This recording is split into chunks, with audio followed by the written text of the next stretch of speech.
Hey guys, welcome back. Today I'm gathered with my friend Dylan. Dylan Hall. Dylan Hall. Dylan, thanks for hanging out with me today. Yeah. You're welcome. Dylan is a buddy of mine that I've known for a couple years. Yes. Where did we meet? GameStop? Yeah, we met at GameStop off of Peters Creek Parkway. Yeah. I used to be a store leader for GameStop, and Dylan was one of my customers, and I don't even know how it started. Do you remember how we started talking about Jesus and about young adult groups and stuff? No, but I know how we started by meeting each other. Mm-hmm. Well, you came in, and what was it that you were always getting, like Nintendo Switch stuff? It's like Zelda, and we talked about like the game Zelda like Mm-hmm. a lot, and you introduced me to like the Vine, and I Mm-hmm. started coming to the Vine, meeting new people, And the and Vine was our young adults group that gathered here at our house. yes, Mm-hmm. That's really cool. You know, when I was talking to somebody about this the other day about how we met, and it was super interesting because I remember inviting you to the Vine, and you started coming around for a bit, and then COVID happened, and we stopped having the Vine here, and then you just kept coming around. You kept like going to frisbee and volleyball and just hanging out with people. I thought that was really cool. Um, but today, Dylan wants to tell his story because some cool stuff has been happening to him recently, and basically, we just want to offer you a relation point. So if you relate to him in any way, yeah, just hope it's encouraging. So Dylan, you know, when we got together today, we kind of went over what we wanted to talk about, and we want to talk about your childhood first because you know we all need to know where we came from, why we are the way we are, and how we develop as we developed. And you had a slightly different childhood than I did. So yes. what were your first several years like around 10, 15-ish? Like how did you interact with people? What kind of difficulties did you face? What was your life like? Good question. The difficulties I faced, I was different than the average person. I mean, I had trouble interacting with people.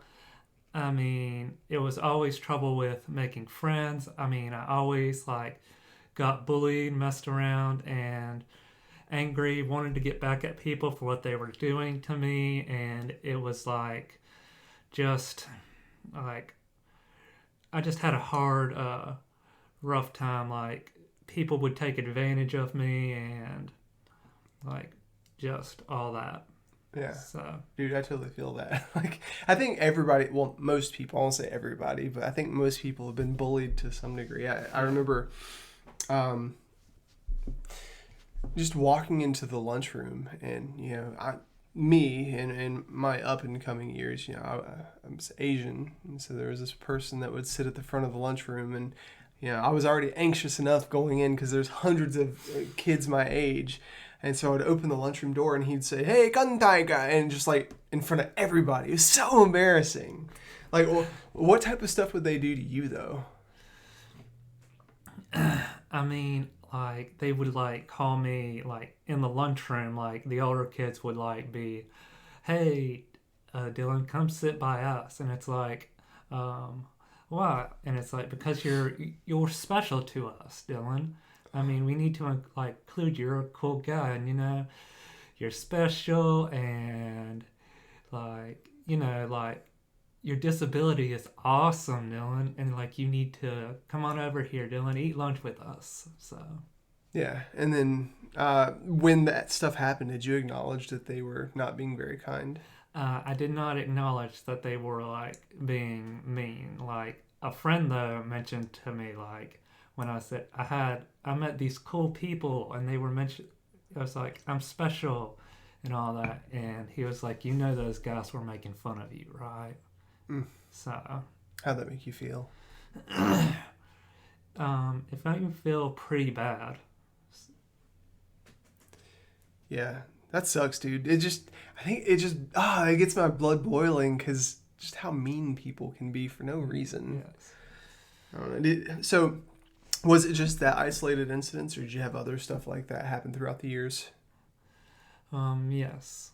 Yeah, gotcha. Do you think people were intentional about it, or was it just stuff where people were like, "Oh, this is an easy target"? Tim, I really don't know. Yeah, I gotcha. Okay, so talking about the formative years, I know that I struggled with pornography, and you and I have talked about a lot of things over the past couple of years, and I know this was also a subject for you. And specifically today, I guess we should mention this. We're talking, the whole purpose of today was to talk about Dylan's recent baptism, which was really cool. And I know that in our conversations before that happened, you were talking about struggling with figuring out pornography, not figuring it out, but just like figuring out how to navigate urges and whatnot.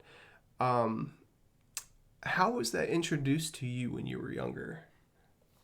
Like, I guess, like, when I was, like, maybe 15, it's like, I started wondering, like, what, like sex was, like, all about, and basically, it was, like, when I typed in, like, sex or things that describe sex, it, like, pulled up, like, a porn site, and it's like, I watched the video, and then after that, it was like, well, maybe one more time won't hurt. Yeah. So I went down there on my parents' computer, which was a bad idea at one time because eventually they saw it. So, and they were not very happy. Yeah. So when you did that, did you know that it was wrong? At that point,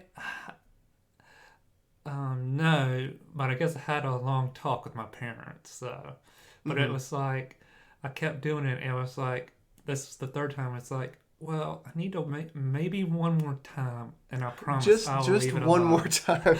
And it just went over and over until it just became like an addiction, like anything else, like alcohol, smoking, drugs, whatever. Yeah. So the first time it happened, had your parents said, "Hey, don't do this because doing this is wrong"? Was it one of those things where you just stumbled across it and you're like, "Oh, this feels kind of good. I like doing this," and you didn't know that it was right or wrong. You just know that it felt a certain way. Well, the first time they really didn't know. Yeah. Because I really didn't Well, how did you feel about it though? Back then, I mean, I didn't really know like how to feel, like whether it was like okay to watch it or not. So it wasn't like I was wise like I am now. So, yeah. And when your parents found out, what changed? It was like, Dylan, this is not something like that is realistic. These are actors. They get paid to do this. Yeah. And like to make money and all that. It's like sex is like a commitment to one another, a guy and a girl, or other things. And it's a commitment like between you and God, basically. Yeah. So growing up, I'm assuming your household was religious in some way. We weren't strongly religious, but it's like, I feel now it's like I'm more strongly religious than my parents are, and we have a disagreement on some of this now. So. Gotcha. So describe your household as you were growing up when it came to Jesus and God and all that stuff. Was it one of those things where your parents were like, "Dylan, we're going to church. Put on your clothes every Sunday," or what was there talks of Jesus in the house and lots of praying? Like, what exactly was it like? It wasn't like real strong, like really like strong, like, come on, let's go to church, then you have to go to church. Like you were kind of saying. Yeah. But it's more like, come on, Dylan, if we're going to go to church, I don't want to get up. And basically I said, oh, okay. And it was like, but I did go to church anyway. But the real reason why I went to church was because afterwards we go to Locarettos. And it's like, so it was like. That's the reason why most people go to church. So it's like the punishment was go to church. Your reward, get something good to eat. That's so funny. Man, I love Locarettos, especially the chips and salsa. Yes. What do you get when you go? I get right now I'm getting a cheese and shrimp quesadilla. Mm-hmm. I used to get at first a steak fajita, and I got enchiladas at one time. Mm-hmm. But now it's like I get either, depending on the Mexican restaurant, they make it kind of different ways. Mm-hmm. Either like enchiladas and beans, Mm-hmm. or a quesadilla and beans. Gotcha. Cheese and shrimp quesadilla. Yeah, I like the big burritos. Oh, with all like the cheese. Oh man, oh, it sounds so good. Um, so basically, going to church, you were bribed with La Coretta. Yeah. I But I didn't say that to my mom and dad. gotcha. They probably Like, knew. yeah, I'll take it to the grave if Yeah, they don't know. fair. So aside from that, what was Jesus' presence like in your household? Was it just like, were you guys Sunday Christians at best?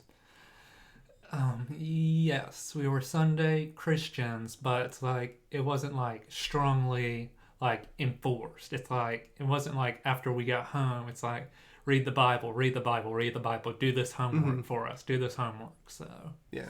Okay. Gotcha. So this was during your younger years, and how old are you now? 26, turning 26? Oh, 27. you're still a baby chick.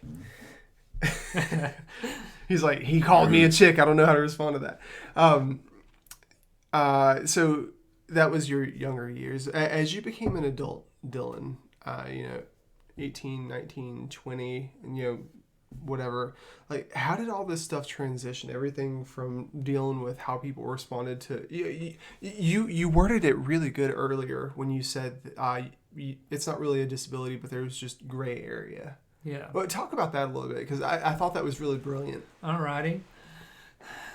It wasn't like I wasn't like retarded.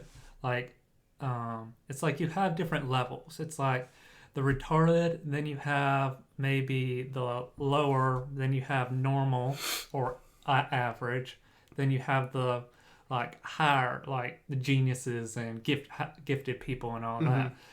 It was like I wasn't average, but at the same time I wasn't like retarded. Yeah. It was like I was in this gray area, and that's a good question you asked me, Tim. Mm-hmm.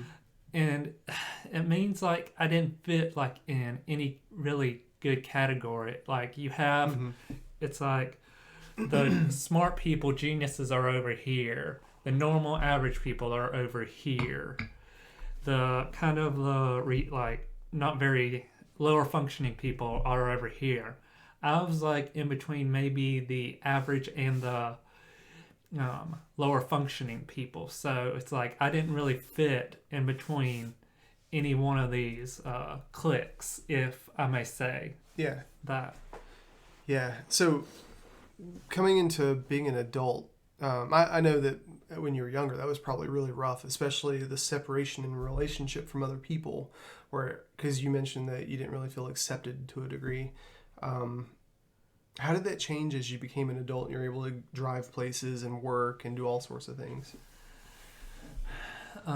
Tim, if you wouldn't mind, could I start maybe like in middle school, because this is when like all this started happening. Sure. Okay, so it's gonna be a long story. So. That's fine. All right. We can't get fired. Okay. Okay. So I guess like in 6th grade, it was basically like I got bullied and excluded, and it was like all the way through 12th, and sometime in college also, where a guy like kind of, well, let's just say he wasn't really very nice to me. Mm-hmm. So, and what was the question again? Talking about the gray area. Yeah. I guess you touch on any of the points like porn or your Christian walk and stuff. Like, how did all that stuff shift from when you were a kid to being a young adult? Yeah. And all the way through 12th and that. And I guess like the way it shifted is it didn't like just happen like boom, like I'm out of 12th grade or I'm out of college, boom, everything changed. I'm going to be a mechanic in 2 years and be making $250,000. Mm-hmm. No, it didn't shift like that, but it shifted over like as I was 16, 17, 18, 19, 20, I got a job which was a good thing. Was that tough for you? I'm going to get into that. Yeah. At 20, and it didn't last but like a year and a half maybe. And basically I was like fired, and there was like this social media war between me and him because everybody was sticking up for his side basically. Yeah. And he was being very disrespectful, and it was like all that like anger because I was feeling like unloved, like God was like being mean or disrespectful to me. And it was like I've got to like the anger level like so high, it was uncontainable basically. It's like where it's like we can't like even talk him down. So it was like I was hospitalized for 5 days, which wasn't very fun. So and I guess in there it was like I really wasn't talking to God, but I guess subconsciously it's like he was kind of like talking like with me. And basically like after I got out, like they put me on medicine and all that, not psychotic medicines, but basically it was, well, he was like talking to me, but it wasn't like he was talking to me. So because I mean it's like me and him didn't have that close relationship like we do now. Yeah. So when you said that he was talking to you and you guys were going back and forth and stuff, was this one of the first times that it happened? Well, I would say there were also other times, but it wasn't really like stuff I was really paying attention to. It was like, okay, this happened, God, it's your fault. Yeah. So. Huh. What do you think made you pay attention at that specific point? Well, basically, it was like, what made me pay attention to it was like, I got angry or mad or anything. It was basically like, kind of like what I said, like, what like made it. It's like I just blame God for like everything. It's like, this goes bad. Okay, God, you did this. Yeah. So. Yeah, it's like, God, if you are who you say you are, where are you? Why did this happen? That whole thing. Gosh, I went through a bout of that when my mom died because I had just become a Christian. And then, there's all the scripture. You'll do all these things and more in my name. And so she had cancer, and I laid my hands on her, and like we prayed over her, and blood worked, and then she died. It's like, God, what the heck? But and it was like, with me, it was like, Jesus, if you're real, show yourself like in real person. And it was like, I guess like if I told somebody, hey Tim, I saw Jesus in person last night, would you believe me? Like in person, like I am looking at you right now. I mean, I probably would, but I think that's a different story. I think most people would struggle too. Yeah. Okay, so you're talking about how things developed as you started becoming a young adult. So that stuff with the job happened, and you guys had that war, and you were angry. What happened after that? Well, I was fired. Yeah. Okay. So, basically because of it. And anyway, I ended up in the hospital. After the hospital, I guess my things were taken away, so I wouldn't do provoke situations until at least I was to a mental state of where I could control my anger. So gotcha. They teach you coping skills and stuff. What's that? Different ways to de-escalate yourself. They didn't really do that, but I mean, it's like I kind of figured that out as I go. It's like, okay, if I hit somebody, I'm going to jail. Yeah, so basic cause and effect type things. Yeah, they kind of enforced that because I hate to say this, but it was like when I was angry, it's like I would threaten my parents and my mom would be like, "That's it, I'm calling the cops." And it was like, no. Okay, I'll stop. So yeah, just looking consequence right in the face. It's a lot different than just the idea of consequence. Yeah. Gotcha. So let's fast forward a little bit. You're 26 now, so I want to talk about the past 2 years. So the past 2 years has been kind of rough because we mentioned COVID happened and there was the whole separation. Because this was about the same time that you started coming around to the young adults group and getting to know everybody. So we talked about the Vine earlier, and that was a young adults group that met here at our house.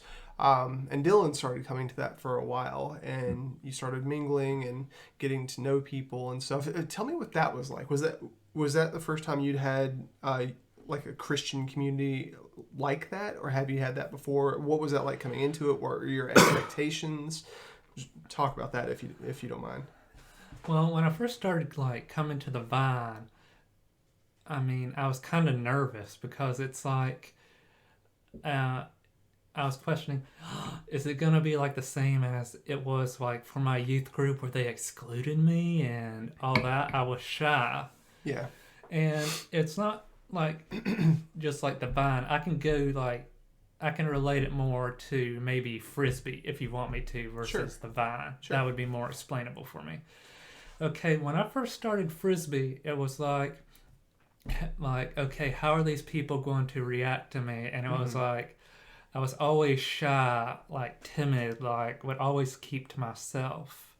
Like didn't want to catch the Frisbee as often as I should, but it's like as I grew, I started talking to guys and women as well, and basically it's like they like just talked to me like and just started keeping conversation with me versus like saying, "Hey, how are you? Hey, how are you? I'm good. What you been up to? Nothing much." It was more of they like talked to me. They told me about like guys and girls again, and it was like their job, maybe like their favorite type of music, maybe things they like to do, sports, outside, hiking, whatever. Yeah. So, So there was more depth to the relationships. yes. Yeah. How'd that make you feel?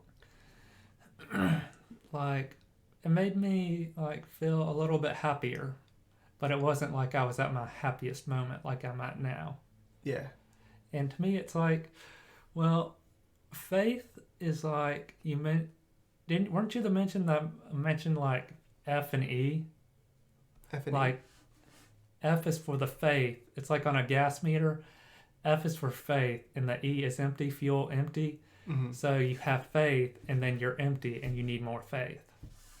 That wasn't me, but whoever it was, you guys get credit. That's really cool, though. So you started coming around. What kept you coming around the young adults people? It's like, I guess like one person like inspired me, and I guess then as I came back, I made it like a goal. Like every time I came here, it was like, okay, Dylan, you're gonna know at least meet one guy and one girl. Then the next event, okay, it's a you can meet those two people who have made friends with you already, but you also need to meet one guy and one girl. So and then I just continued building bonds with like friends, and I guess that's what strengthened me now. And now I have like even closer bonds with people. And I'll get to that later when you ask those questions. But Sure. I think that's really cool that you said that because regardless of your situation, whether there's gray area or not, or whether you have a broken past or not, you got to be intentional about relationships and intentional about pursuing people because everybody's got their own crap, you know? yeah. So you started coming around, you started realizing, hey, people see me as a person and they're having conversation with me and this feels good. Talk to me about how your relationship with Jesus developed through all that. Through life or through the Vine and so on and so forth. Well, just like the relationships you were forming in the past 2 years. How did your relationship with Jesus develop through everything you were experiencing? Okay, you're talking about the past 2 years. Okay, so I guess it wasn't like I mentioned earlier, like it didn't click like that. But I mean, throughout the 2 years, it's like I went to the Vine, was accepted. Then somebody introduced me and said, "Hey, Dylan, you're pretty cool, man. We have Frisbee at Haynes Park. You should try." And it's like, okay. Or actually, it started with a friend at Joy Prom. like who introduced me to the Vine, Who was that? Elizabeth Robinette, Oh yeah, what's her new name? Do you know? Elizabeth Otto. Otto. Yeah. So, and she introduced me to the Vine, and then after maybe a few times of going to the Vine, like maybe Jack, I'm not sure 100%, but I think it was him. He introduced me and said, "We have frisbee at Haynes Park. You should join us." And I'm like, "Okay." So I go to Haynes Park and I play frisbee. Play a few times, like a few days. And somebody walks over and says, "Hey, we have volleyball." And it's like, "You should come and play with us." And it's like, okay. And it's like, okay, God, you're giving me these lots of gifts and goodies. So yeah, man, Jack, if you're watching this, I love you so much, man. He's just such a good connector, and he loves so well and just so authentic. When you were being invited to all these things, I'm just thinking about being invited to frisbee volleyball. When I invited you initially to come to the young adults, actually, I don't think I invited you. I think I just told you about the young adults at Awake Church or something. Based on your childhood, with all the relationship hurt and stuff, did you have any skepticism?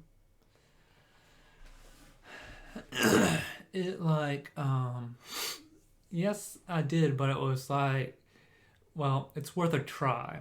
So Yeah, interesting. I mean, a person can't be good at like everything in in the world, but I mean, it was like, well, at least it's worth a try. So yeah, I think that's really important, because you can't have a relationship unless you risk something. You know, every relationship requires risk of some sort.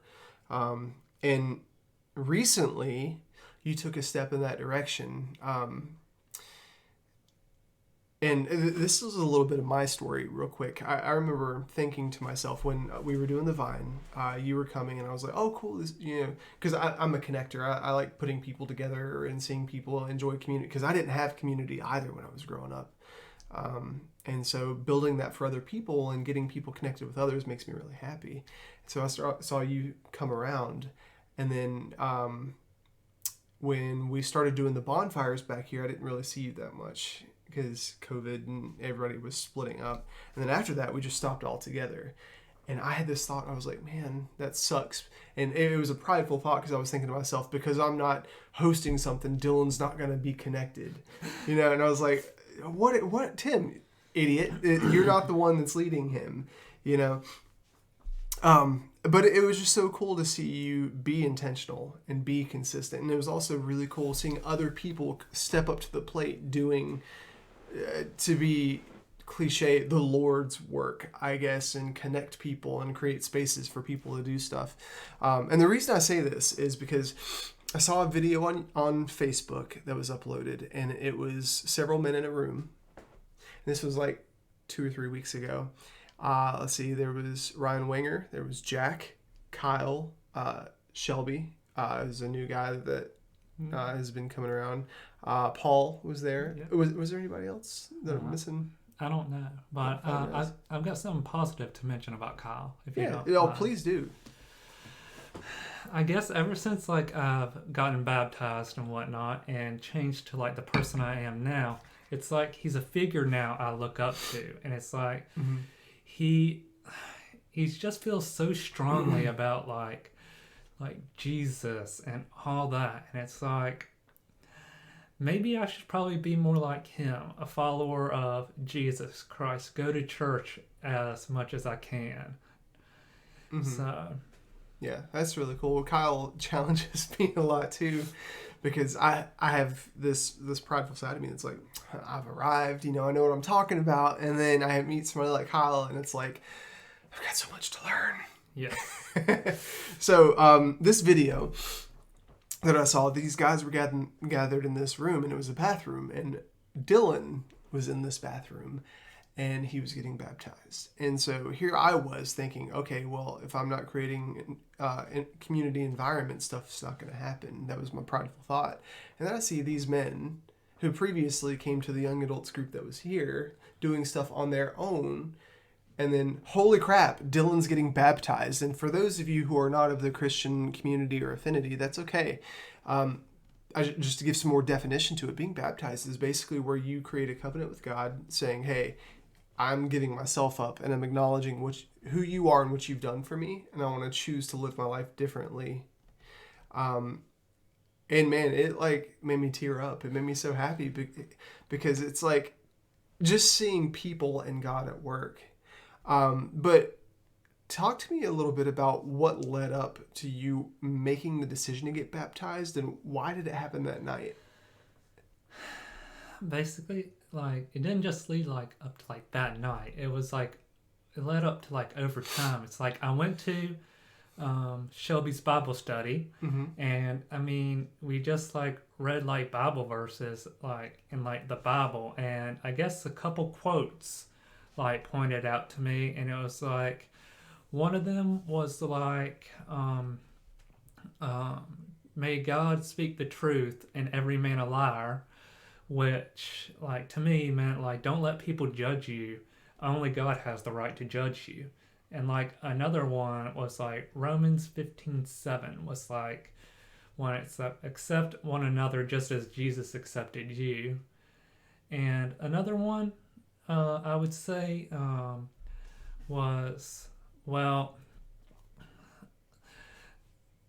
it was, I don't know what verse it was, but it's like the bed is to remain pure until like marriage. So, which also led to that, but like, and mainly also what this is the main thing that led up to it as well. It was like I was mentioning my porn addiction, and because everybody in there, or not probably, everybody has struggled with it. So, and anyway, what happened was, I guess a friend of mine. Can I say the name or? If it's in a positive light, sure. Okay, then. It is a positive extra. But he was like, when I said, well, I'm trying to like pray to fight my porn addiction, and Paul was like, well, it's really not your addiction, Dylan. It's like you and God should be through this addiction together. And gosh, that's such a good thing to say. And anyway, that's what he said, and it's like, for some reason, it's like, I don't know how this all happened, but I started believing in that. And all of a sudden, it's like, one day, it's like I'm watching it, and it's like, I'm not really even interested in it anymore. It's like,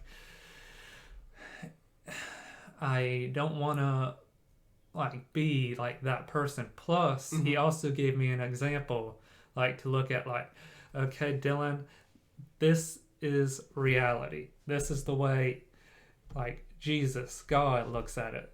Okay? And it was with this, I'm not going to mention the name, of course, but it was with this person. And this is how it was when you were like addicted to porn. It's like, Dylan, which one would you rather have? Would you rather watch this stuff that isn't real and is toxic and is like Satan who is enforcing this, or would you rather be in this here? And maybe it's not a like sexual relationship, but I mean like maybe like you can work your way up to that. So and to me, I believe in like marriage, like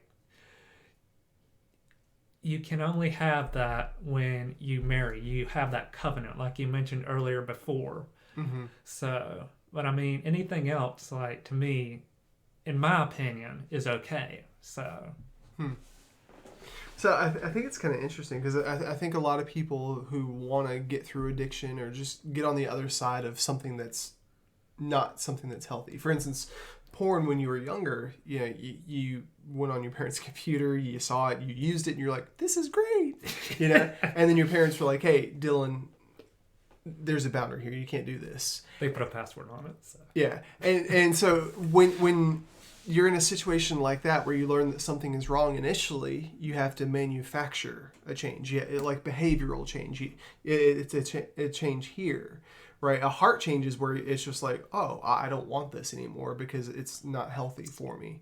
I just think it's kind of interesting how just engaging in a relationship with Jesus you were open to the relationship and you were pursuing him and allowing him to like speak to you and talk to you about different things, and that went from a head change to a heart change. Yeah. Uh, do you think you could have kicked your porn addiction without Jesus? No. Yeah, why? Because without him, I mean, and without his guidance, I mean, I wouldn't probably be like baptized, or like when I was 17.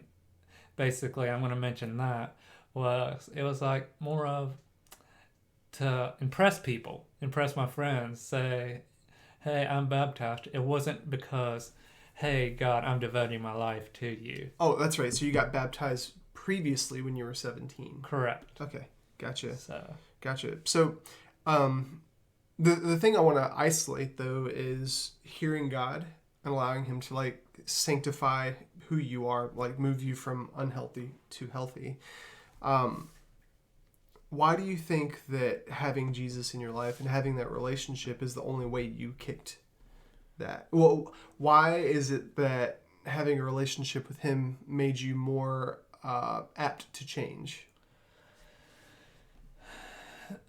Because you could have just gone on as you were and just said, you know what, I don't want this because I'm just going to choose not to do it because it's not healthy and I don't want it. Just stay over there, porn. Like, how'd you go from that to, like, what in your relationship did that? well, maybe going to like the Bible study at Shelby's group. That's probably what led up to that. And I mean, yeah, I mean, truly led up to that. Mm-hmm. And hearing what Paul said is probably what like clicked into it, because I mean, after what he said, it's like I went home and I didn't read the Bible or anything, but Mm-hmm. it's like I just chilled, and it's like that one day it was like I just went to bed, and then the next day it was like, okay, I'm back from a Bible study Yeah. and eating out at cookout. Mm-hmm. So at 2 o'clock in the morning, Mm-hmm. or maybe not 2 o'clock, but like 12 o'clock in the morning. And it's like, okay, I'm going to bed. And it's like, I just continued that cycle. And it's like, through it, I noticed God had finally, I was no longer a train wreck. It was like he had gotten it back on track. Mm-hmm. Yeah. It's And kind that, of and like when you have a cold sore and yeah, it's like, oh, this thing won't go away. Then all of a sudden, wait, where'd it go? yeah. And that's, I guess, what led up to my baptism, and I guess changed me to the person I am today. Yeah, that's really cool. So, thinking about the gray area that you were talking about and about how people received you back then and now how it seems like your community and the people that you're around engage you with depth and intentionality because you initially were intentional with them. Now that you're actively engaging in a relationship with Jesus, saying, hey, Jesus, lead me. What do you want me to, how should I feel? How do you feel about this? What is your perspective on the gray area? That's another good question. My perspective on the gray area, it's like now, it's like I don't even look at the gray area. It's like, okay, I'm a normal person like anybody Mm-hmm. else in this world, whether they be retarded or, well, I think retarded is a low like bad word or something, but whether they be lower functioning or average or higher functioning or just a genius. I mean, like to me, it's like I started learning like you should accept everybody regardless of like their disability, because I mean, like you're not perfect. So unless you're perfect, you don't have the right to judge me. Mm-hmm. So it's like I came to a realization like people's words like they say to me now, they don't have any effect on me. So Mm-hmm. Yeah, something you said before we started this recording really stuck with me. And you said, I feel like God made me to talk more slowly because there's somebody that needs to know about him who needs somebody to talk to them about him slowly. I yeah. was like, that's so brilliant because, man, each of us has our own crap, each of us has our own struggles and whatnot. But scripturally, we're wonderfully made. But I stole that from somebody. So. Oh, you did? Yeah. So, but still, I think it inspired me. So. Yeah, and that's okay. Everything that we say is recycled, anyways. Yeah. So I guess as long as you give credit where credit's due, but just reading that passage the other day, we're wonderfully made.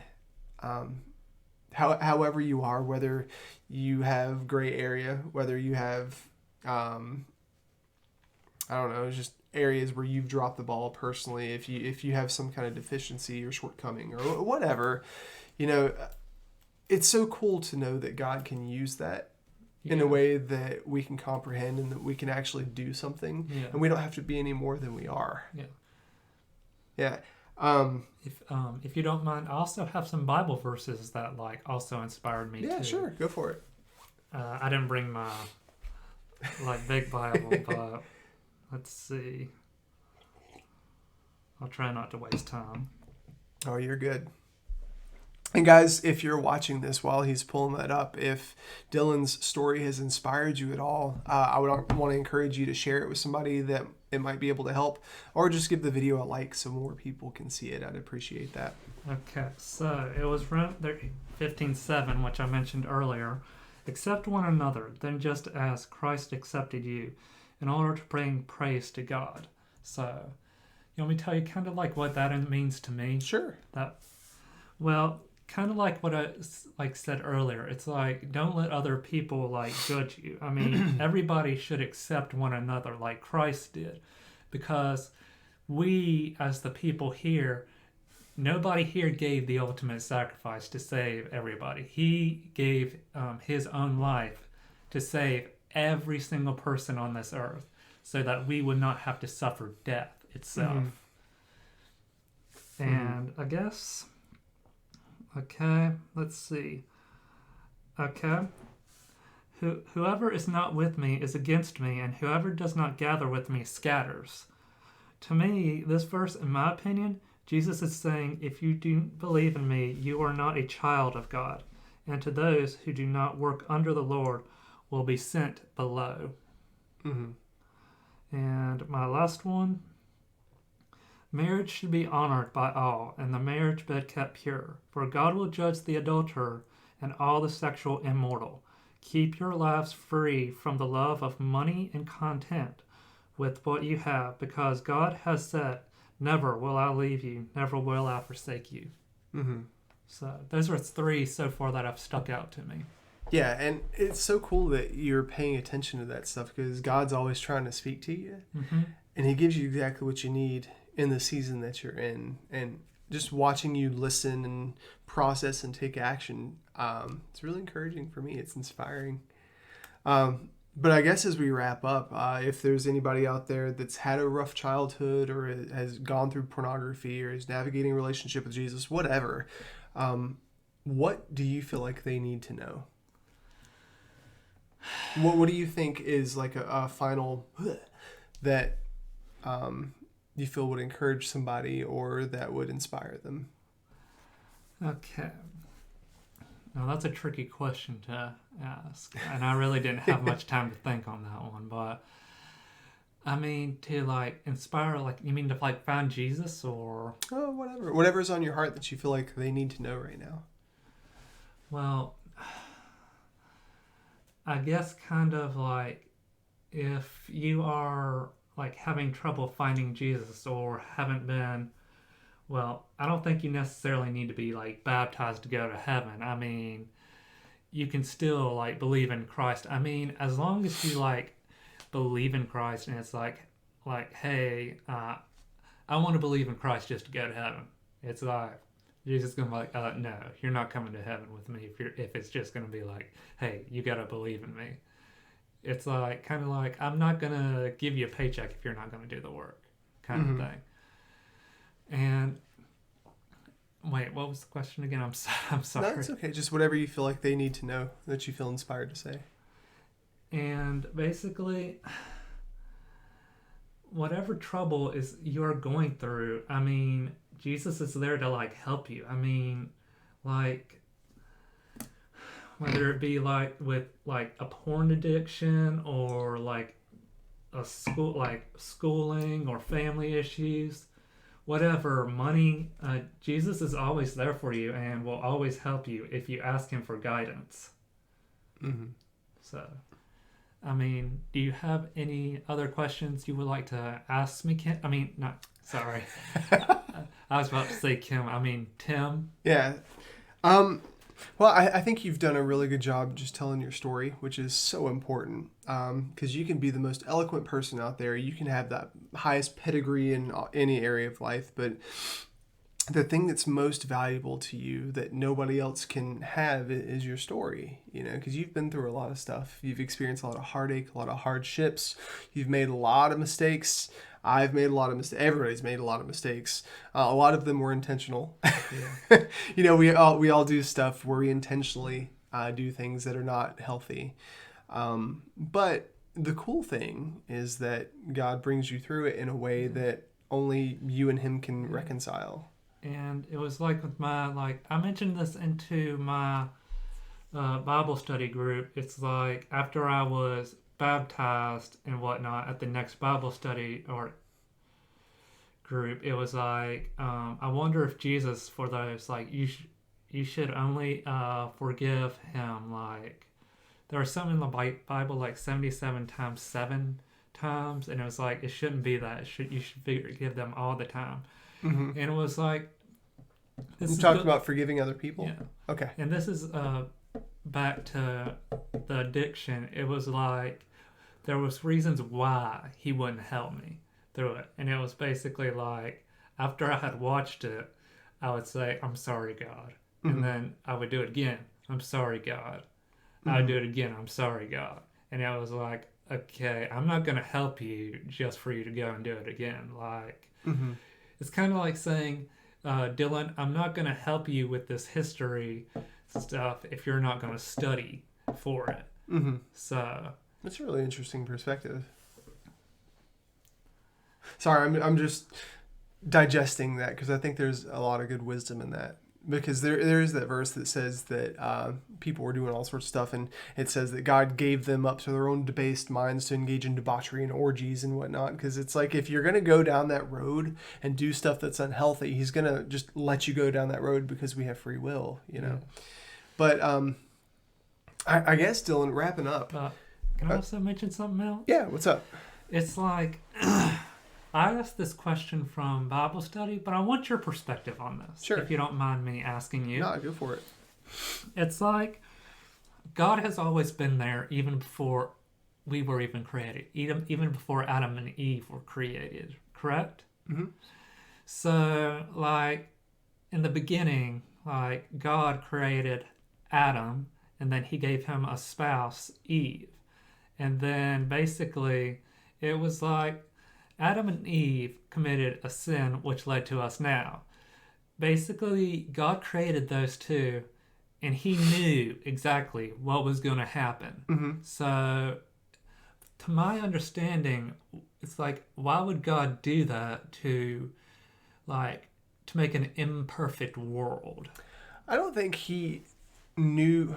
Okay, so this is kind of a weird answer, but I think God has the capacity to know all that stuff, but he's in it for the relationship. So, for instance, when he created the garden, he put the tree of knowledge of good and evil and the tree of life, right? He gave them choice, and he said, you're free to choose what you want, but I would not choose this option. Don't eat of this tree. So the question is, why would he put the tree there to begin with? Right? Because he wants to see how we navigate things, and he wants to build a relationship through that. And if you look at history, if you look at the Genesis, and then you look at the Old Testament and the New Testament, every single time God gives people the option to choose. And just if you look at 1 Corinthians 13, he has hope, he has faith, and he believes in them. He's like, you know what, I'm going to give you an opportunity because you can choose better. And every time man failed, God came up with another creative solution because he loves creating. So I think it's one of those things where he could know everything, but I think he doesn't really care. Kind of like the whole grace and sin thing. Grace covers all sin so that God doesn't see it anymore, right? In a similar fashion, I'm sure he could do it as far as being omniscient, limit that to the degree of whatever, so that he can engage in a relationship where he says, okay, Dylan, what do you want to eat today? You know, he very well knows what you want to eat, but he wants the relationship of you saying, hey, I want this. Well, why do you want this? The whole back and forth. Because God cares more about relationship than result. Yeah. But good question. I have another good question, and I don't mean to have a Bible lecture. I'm sorry, but it was I can't remember who was Jesus's born by? Mary. Mary and Joseph. I don't really know. Okay. Maybe. Okay. And they were born. He was born, but he was born perfect. But weren't Mary and his spouse sinners? They committed sin. I'm sure they were human. Yeah, but he was born perfect. But how come with us humans, it's like when we're born, it's like we're automatically born sinners. I mean, when we're born, we're like children and we don't know anything, and we basically haven't done anything wrong. Mm-hmm. So I mean, why can't a person go their whole entire life not do anything bad and still have to suffer death? Because I don't think it's realistic for people to go through life and not do anything bad. Because if you look at a 4-year-old, because there's always that threshold of consciousness. Object permanence might be the right phrasing, where you acknowledge right from wrong. Mm-hmm. But before that, you have all these primal instincts where it's like, no, I want this, so I'm gonna steal, or I'm gonna yell or hit or whatever and be angry. That's just in us. Yeah. Or to obey your parents, you're gonna disobey them by saying, hey, Dylan, do not pull that red thing right there. And what do? You go pull that red thing. Dylan, do not put your hand on the stove. Do not put your hand on the oven. What's the first thing you got to do? Well, kind of like with Jesus, you have to acknowledge who your parents are. Yeah. When you come out of the womb, you don't just know, these are my parents. It's something that you have to develop over time with the relationship of your parents setting boundaries and enforcing boundaries and consequence, and also loving you and giving you affection. It's multifaceted. But it's also, you have to build, if your parents break trust with the child, to me, it's they're not probably going to trust them 100% ever. It's the most you're going to get out of it is a 99%. True. And that's what's so tough, because we derive how we view God a lot by how we've interacted with people in the past. So a lot of people enter into a relationship with Jesus, which is an intentional thing, through a lens of what they've experienced. And a lot of times, if we've experienced poor childhoods where our parents didn't take care of us well, we expect God to do the same thing. And it's so shattering for people in a good way that God doesn't respond the way that our parents did, as we also will respond as parents, because we're all fallible. But anyway, that's a huge segue. Yeah. And I mean, a child and a parent can have different opinions about faith. Yeah. It's like saying same tree trunk, different branches. True. But wrapping up this video. Okay. Is there anybody that specifically you want to call out and say, hey, thank you for being this example for me, or thank you for loving me this way, or thank you for appreciating or acknowledging me? Is there anybody or any group of people or multiple people that you want to say thank you to specifically? Probably a lot of people maybe in this whole group, they have inspired me so much. Mm-hmm.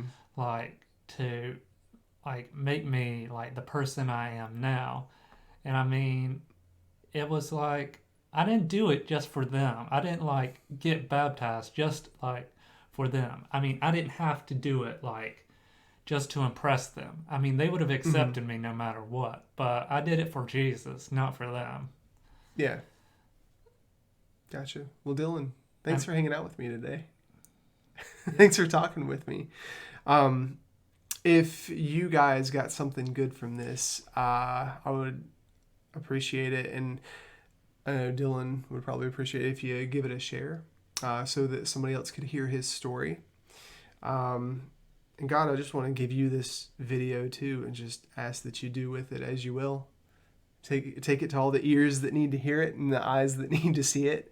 And Dylan, thank you so much for being honest about your story, where you've come, the stuff you've gone through, and what you've learned, and just being vulnerable, man. I really appreciate it.